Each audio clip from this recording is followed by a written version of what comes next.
Week 15 is here. Week 1 of the fantasy football playoffs is upon us. My name is Pete Nova with the Face Off Sports Network. Super excited today to go over my defensive rankings.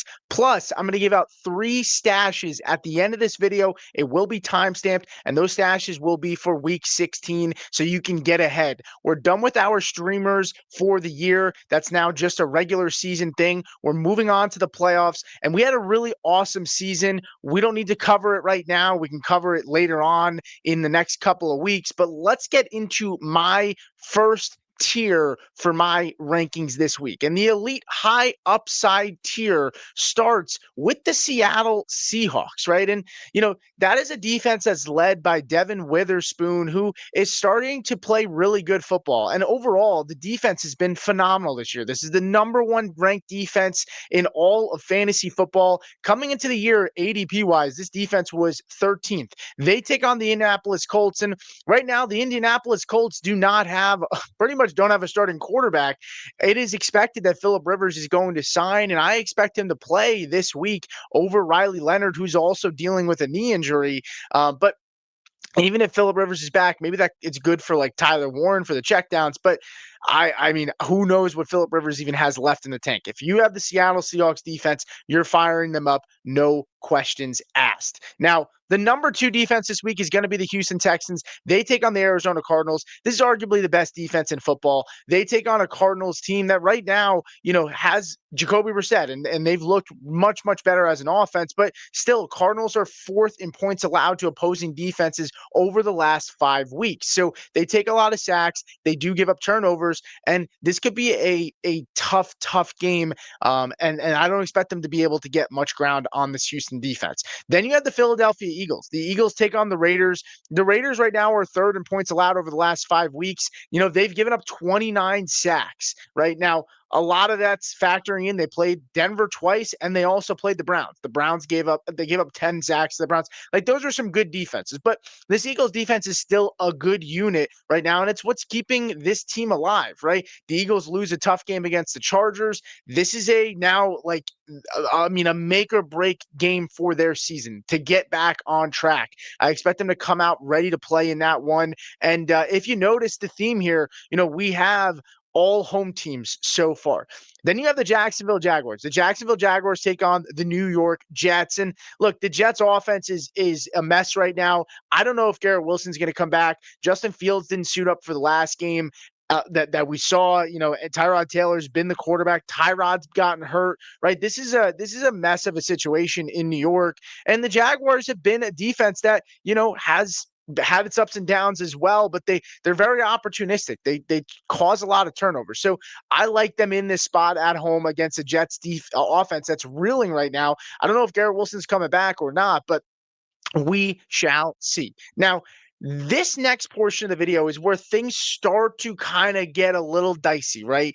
You got to kind of understand what you're looking for from your defense. And I'm going to talk about that a little bit more. If you look here in tier number 2, right, is the Chicago Bears at the first defense ranked here, right? Chicago takes on the Cleveland Browns. And now look, Cleveland did look better with Shedeur Sanders. They have looked better with Shedeur Sanders. They coming off a big game against the Titans last week, but factoring in Titans defense, not very good. This Bears defense also had a lot of injuries throughout the year, right? They got Jalen Johnson back, right? They've gotten some reinforcements back this past week against the Packers, and the defense played pretty good. Now they're at home in this one, taking on the Browns. So I expect the Bears coming off of a loss to, show up and show out in this matchup. So I like them there, maybe cause a couple turnovers, take a couple sacks for Shedeur. So I'll take them there too. Then I have the Denver Broncos here, at 6. And when I said 2, I meant to say in tier number 2. But I had the Denver Broncos here at 6. And, this is a defense that's led by Patrick Surtain, Nick Bonito, and it's been a good unit, right? This is a top 7 unit in terms of fantasy points this year.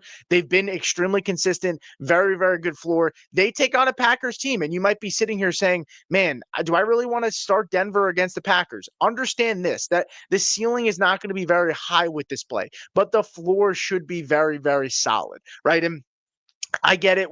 Before this, we're streaming a lot of defenses, and there's valid, validity to streaming defenses, right? We talked about it. Out of the top 10 defenses that were drafted this year, only 3 of them are in the top 10 so far in points this season. So streaming defense is still a very valid and viable option. But we're getting to this point in the year where there's not many defenses to stream, and there's also, you have to understand your risk tolerance, right? If you're a heavy underdog, you might go for somebody else in this tier, like a Dallas Cowboys, like a San Francisco 49ers, like a Bucks, right? Where there's more risk, but they're playing much worse offenses. Packers are not giving up a lot of points to opposing defenses, but they also have to travel to Denver in this spot. And Denver's defense has been really, really good. So I like Denver as a really good floor play. It's an elite defense. If you don't want to take a giant risk and you want an okay ceiling with a very high floor, I would go with the Denver Broncos. Now, let's look at the Dallas Cowboys here at 7. They take on the Minnesota Vikings, and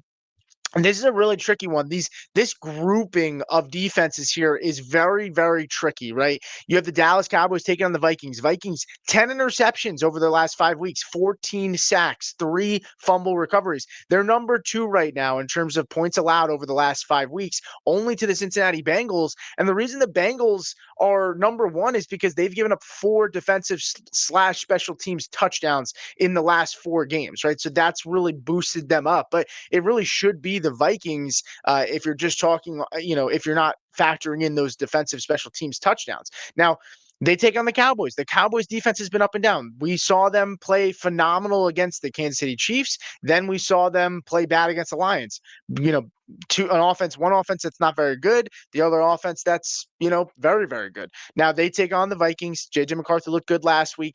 We'll see what happens, but I think Dallas is a solid play. They are playing at home. If you notice here, every single defense we've talked about so far has been a home team, right? We are getting all home teams. So that's one thing I love this week. Then you have the San Francisco 49ers here at number 8. And, with San Francisco, their defense has been bad this year. I get it. People see Titans on the schedule and they're circling that, foaming at the mouth saying, man, this is it. This is the matchup that we're looking for, bad offense. But keeping in mind that the Titans, they give up sacks. They don't give up a lot of turnovers the last 5 weeks. Cam Ward, just 1 interception over his last 4 games, right? And the last 5 weeks, they've only played 4 games because they had a bye in there. 11 sacks over that span. But the 49ers don't generate a lot of sacks, right? They're averaging less than 1 sack per game, right, over their last 5 weeks. Titans 22nd in points allowed to opposing defenses over, the last few weeks. We saw the Browns defense looked like a smash matchup, did not come through. Now, that was last week, but factoring in 49ers coming off of a bye, a little bit of time to lick their wounds and kind of regroup and get fresh here. They are at home. They also did add Eric Kendricks, right? Who knows what he has left in the tank. But what I would say is this guy had 130 tackles last year, and it can't be much worse than what the 49ers have been rolling out there since Fred Warner went down, right? They've dealt with a lot of injuries. So I think the 49ers are a solid play. I don't know that the ceiling is as high as some people would have thought or hoped. We're a little bit remembering the beginning of the season when the Titans were such a great matchup. They haven't been as good of a matchup as of late. Then I had the Tampa Bay Buccaneers at 9. I want to have the Tampa Bay Buccaneers higher. They play the Falcons, but it is a short week. Falcons, though, 8th in points allowed over their last 5 weeks, and 7 turnovers and 9 sacks over that span. This is an offense with the Falcons that, they're at the bottom of the league in terms of points scored per game. They're not averaging more than 20 points, right? This is a Bucs defense who's been up and down, right? Started the season off really strong, right? Had a good game against the Arizona Cardinals, then didn't play great in a spot against the Saints, where honestly they did play well. The problem is that, they kind of collapsed at the end there. A couple broken off runs by Tyler Shuck kind of changed things, and they lost. That's a big game this week. Big game this week for them. But I have them here at 9. If it wasn't a short week, I would probably have them ahead of Dallas and the 49ers. So if you're not that worried about the short week and they are at home, then it makes sense to take the Bucks over those two teams. So I hope that kind of makes sense.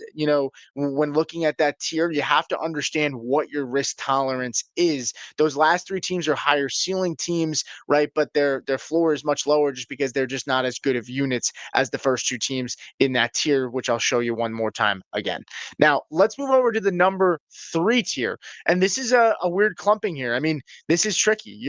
These are four teams that all play in the same game. They're all playing each other in this one, right? You have the Miami Dolphins, you have the Chargers, right? And let's talk a little bit about the Miami Dolphins in this one, right? Miami takes on the Pittsburgh Steelers, and I wanted to have Pittsburgh ahead of Miami, but when looking at just the yards allowed on the ground to running backs, it is kind of worrisome, right? I mean, the Steelers have given up the third most yards to running backs over the last 3 weeks, and I was worried more about Tua in this coming into this matchup. But Steelers obviously against James Cook, they let up a huge game, but they have been susceptible on the ground. Now, this is a game where they need to continue to stay right, but I mean, looking at their last few weeks, they've just struggled when it comes to rushing yards. I mean, it just hasn't been great. So I worry with Devon Achane coming into town, right? He's been on a heater, and I think he's going to be healthy and play. That they might give up some yards. That's why I didn't have the Steelers higher, which is funny because we're talking about the Dolphins here, and I shifted to the Steelers, so we won't have to talk too much about the Steelers, I guess. But looking at the Dolphins defense, right? The Dolphins defense has been really solid, over the last few weeks. And they've been a unit that they came to play against the Jets over the last 5 weeks. This Dolphins defense is third in total fantasy points per game. 14 sacks, four for forced fumbles, 6 interceptions. So they have come to play. This defense has woken up a little bit. So that's why I have them here at 10 in a game that's going to be cold weather in that matchup. Now, moving on to the next defense, it is the Chargers. Now I'm going to roll this clip. I'm trying to add some clips, add a little bit of flavor into these videos. But the Chargers taking on the Kansas City Chiefs, and the Kansas City Chiefs have been an offense that has struggled a lot. Now when you look at the Kansas City Chiefs over the last few weeks, 14th in terms of points allowed to opposing defenses, 12 sacks over 4 games, 5 interceptions, 1 fumble recovery given up. Right, so this is a solid play in my opinion for the Chargers defense has stepped up, right? I mean, they've been solid. Points scored, sixth in points scored over their last 5 weeks. They've generated 9 sacks. They have 8 interceptions. Now, a lot of it has to do with the fact that Jalen Hurts just gave up 4 interceptions, but over the last 5 weeks, they only played 4 games. So that means there was 4 other interceptions over the last 3 other games. So I like the Chargers in this one. They're still down. The Chiefs are a lot of their offensive linemen. So I'll take the Chargers and I'll take Miami in those two matchups. On the flip side, then you have the Steelers, which we talked about. Don't need to bring too much in there, but maybe you're banking on Tua kind of fumbling this game in cold weather. But I looked, and Tua's actually been okay in cold weather games. Not that he's played amazing, but he hasn't played as bad as people are making it out to be in games that are below, I think it was like below 30 degrees and below, which this game does project to be. But there's obviously still a little bit of concern there. Now, Kansas City Chiefs here at 13, people would probably expect me to have the Kansas City defense to be higher, but this is going to shock some people. Kansas City's defense, over the last 5 weeks, they're 32nd in points. 32nd in points for their defense.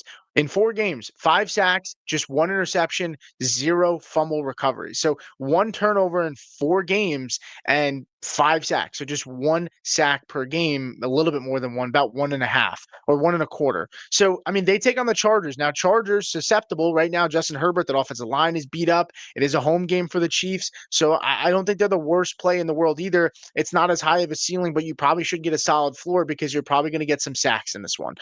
So Chiefs, I get it. They make some sense there if you want to roll with them. Maybe a lower risk. higher floor, but not the highest of ceilings. Now, let's move over to tier number 4. I don't have any flashy, fun graphic clips or anymore for the rest of these because I figured these ones aren't as exciting. But I have the Los Angeles Rams here at number 14. They take on the Detroit Lions. I'm not super jazzed about playing the Rams in this one. Rams are good defense, but they are at home.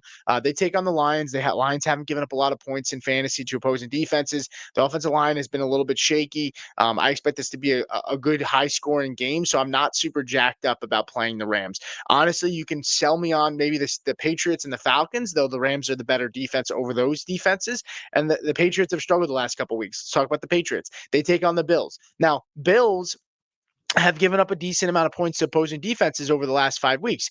They're number 6 in terms of points allowed to opposing defenses. But let's remember, a lot of that came from the Texans game. They had 8 sacks, 1 fumble recovery given up, and 2 interceptions. Outside of that, they still have given up, 3. I'm doing this on the fly here. 3, 4, 5, 6. I mean, they still have given up a lot of turnovers, right? So there's a lot of turnovers that have been given up. So I mean, maybe you like the play here. Patriots are at home in this one, but they have struggled against the run a little bit lately. They've had some injuries. I think it's Milton Williams. It might have been the guy that got injured on the defensive line. I'm escaping the name's escaping me, but since he's been down, the run defense hasn't been that good. And James Cook has been awesome this year. So yeah, I mean, and James Cook bounce back game makes a lot of sense against this defense compared to the fact that he didn't have the best game against the Cincinnati Bengals. Then I had the Atlanta Falcons here in this one.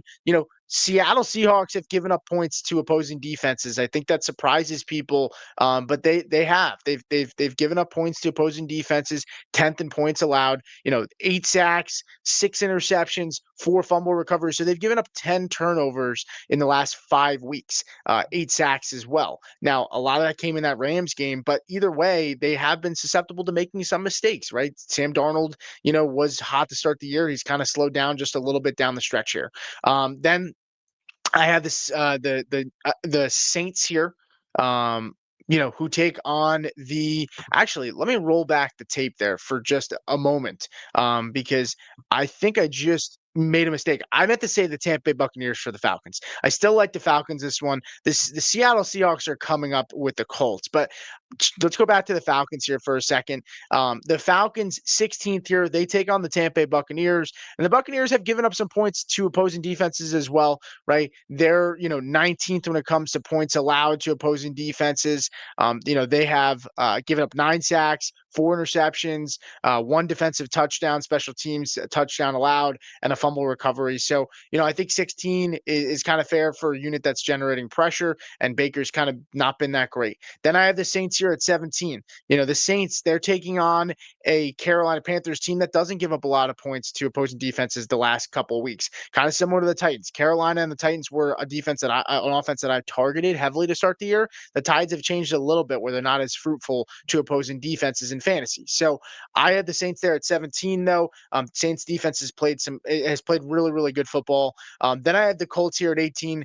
That's pretty much I gave the reasoning for that because it talked about Seattle against the Falcons when I meant to say the Colts. But don't need to rehash that. Then at 19, I wanted to have the Baltimore Ravens a little bit higher. Reason being, and I don't have them that high. I wanted to have them higher, but I just couldn't do it. The Ravens, though, their defense has struggled, and the defense did not play very good against the Bengals the last time these guys squared off. Now, granted, this is a team in the Bengals that not a lot of people you would think like do extremely well, right? Bengals over the last 4 weeks, right? They've given up 4 sacks in 4 games. So just 1 sack a game, an interception, and 1 interception per game, and 0.5 fumble recoveries a game. Now, the reason, though, the Bengals are number 1 to points allowed to opposing defense because they've given up 4 defensive/special teams touchdowns, right? Some of that had to do with Joe Flacco when they played the Patriots, right? So,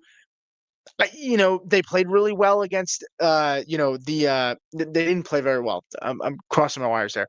But regardless, I wanted to have them higher because the Bengals have given up points, but you're really banking on can they Can the Ravens get like a touchdown or something because the Bengals are averaging giving up one per game right over the last 4 weeks to opposing defenses and special teams. But I just couldn't do it. I just couldn't put them higher. Then they have the Minnesota Vikings here at 20. Their defense has played better as of late.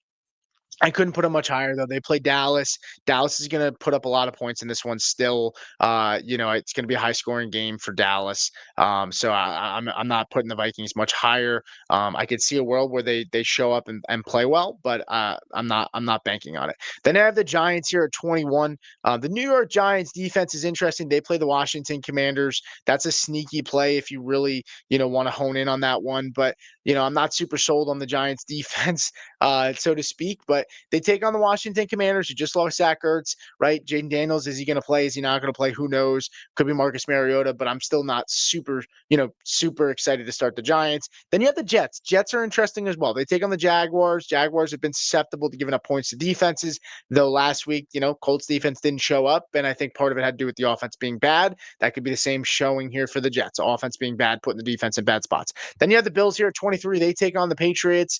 Not a sexy play. And then you have the Arizona Cardinals taking on Houston. So that's going to do it for the rankings. Let's move over to the stashes, right? And the three stashes that I'm keying on for next week, right now, it's the Saints versus the Jets, right? The Saints are at home versus the Jets, and the Jets are in shambles right now. I think this is a defense that should be looked at and stashed, especially if you don't like the matchup for one of your defenses next week that you have like a just so keep that in mind. Saints are a good play, 8% roster right now. You can get them in most leagues. Vikings at the Giants would be next. Vikings at the Giants. There are away in that one, but Giants kind of an injured team. Vikings could maybe bring some heat, bring some pressure. And then you have the Falcons at the Cardinals. Falcons are a sketchy team, right? You never know which team's going to show up. They are on the road in this one, but they generate a lot of pressure. And Cardinals have given up a lot of points to opposing defenses in fantasy. That's going to do it for me, guys. Please, if you like the show, if you like the content this season, give me a thumbs up. Make sure you subscribe. Leave me a comment as well. It doesn't have to even be a question. Just let me know how you did this year. If I helped you out in any way, it'd be extremely awesome and appreciative to hear those words. And if I screwed you, I apologize. Let me know about that as well. It's been an awesome year. Thank you guys so much. Good luck in your matchups, and I'll see you guys on